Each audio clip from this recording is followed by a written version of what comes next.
ఒక కమ్మని మాట, అది ఎన్నెన్నో జన్మల మమతల మూట, మమతల మూట.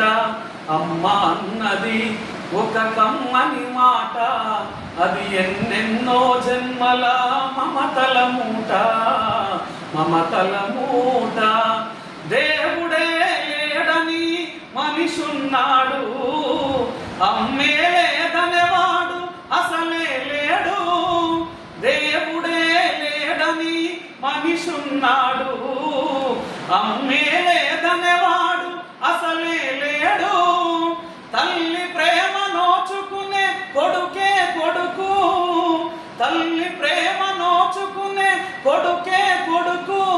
ఆ తల్లి సేవ చేసుకునే బ్రతుకే బ్రతుకు. అమ్మ అన్నది ఒక కమ్మని మాట, అది ఎన్నెన్నో జన్మల మమతల మూట, మమతల మూట.